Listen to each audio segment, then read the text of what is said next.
1937 চনতে নিৰ্মিত ৰূপকোঁৱৰ জ্যোতিপ্ৰসাদ আগৰৱালা জয়মতী প্ৰদৰ্শনাৰ্থে এই তেজপুৰৰ মধ্যস্থলীত নিৰ্মাণ কৰা জোনাকী ছবিঘৰ অসমৰ কথাছবি জগতৰ শিল্প জগতত এক প্ৰাতঃস্মৰণীয় কীৰ্তিস্তম্ভ।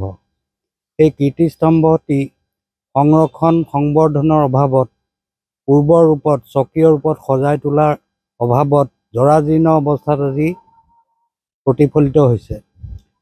অসমত বিভিন্ন চৰকাৰ আহিল, বিভিন্ন চৰকাৰে বিভিন্ন প্ৰতিশ্ৰুতিৰে জোনাকী ছবিগৃহ সংৰক্ষণ কৰাৰ অৰ্থে বিভিন্ন আঁচনি গ্ৰহণ কৰিলে, তথাপিও আজি 8 বছৰ কাল পৰিত্যক্ত অৱস্থাত জোনাকী ছবিগৃহ আমাৰ তেজপুৰত বিদ্যমান, যিটো অসমৰ সাংস্কৃতিক জগতৰ বাবে এক লজ্জাজনক ঘটনাৰূপে পৰিগণিত হৈছে।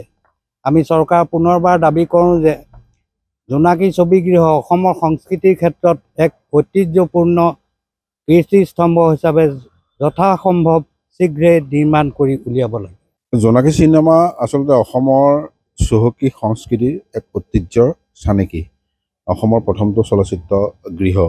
গতিকে এই চলচ্চিত্ৰ গৃহৰ যিটো সংৰক্ষণ সংবৰ্ধনৰ প্ৰচেষ্টা চৰকাৰে বহু বছৰ ধৰি কৈ আছে যে জোনাকী চিনেমা আমি সংৰক্ষণ কৰিম।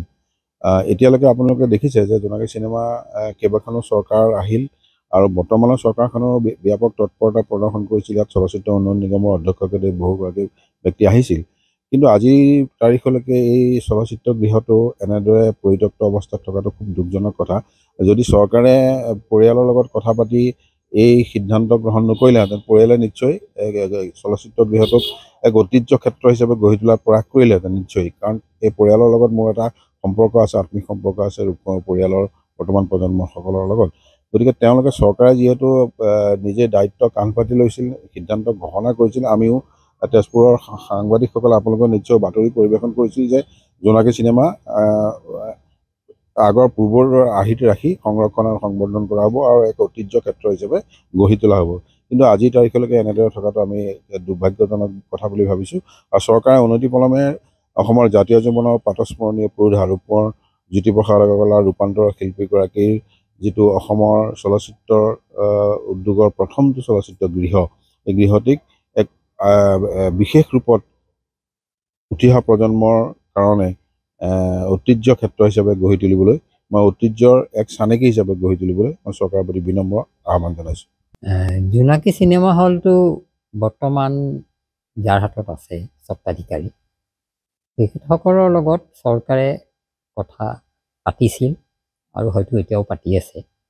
মই যিহেতু এই স্বত্বাধিকাৰৰ সদস্যৰ ভিতৰত মই নপৰোঁ, কিন্তু মই আগৰৱালা পৰিয়ালৰ সদস্য হিচাপে, আৰু মোৰ দেউতা বিবেকানন্দ আগৰৱালা তেখেতেও জোনাকী চিনেমা হলৰ লগত জড়িত হৈ আছে, সেই পিনৰ পৰা মই ক'ব গ'লে যে মুক্ত মনে চৰকাৰৰ লগত কথা পাতি এইটো যোনটো পৰিকল্পনা, পুনৰ নিৰ্মাণৰ যোনটো পৰিকল্পনা, সেইটো সম্পূৰ্ণ কৰিব লাগে অতি শীঘ্ৰে। কাৰণ অসমৰ ৰাইজে বিচাৰিছে যে জোনাকী হলটো আকৌ জীৱিত হৈ উঠক, মৃত জোনাকী তেওঁলোকে চাব নিবিচাৰে। গতিকে এইখিনিয়ে মই ক'লোঁ, আৰু মই আশা কৰিছোঁ যে পৰিয়ালৰ যদি স্বত্বাধিকাৰীসকলে যদি নিজে কিছু পৰিকল্পনা আছে সেইটো ৰাইজৰ আগত জনাওক। আৰু আগৰৱালা পৰিয়ালৰ বহুতো সদস্য আছে যিসকলে জোনাকী চিনেমা হলটো জীৱিত হোৱাটো বিচাৰে, তেখেতসকলৰ লগতো আলোচনা কৰি এটা পৰিকল্পনা কৰি এটা স্কিম কৰি চৰকাৰৰ ওচৰলৈ আগবঢ়াই দিয়ক। তেতিয়াহে বোধহয় এইটো আমাৰ এই যোনটো আধৰুৱা যোনটো অৱস্থাত আছে সেইটোৰ পৰা আমি উপক্ৰম হ'ব পাৰিম। ধন্যবাদ।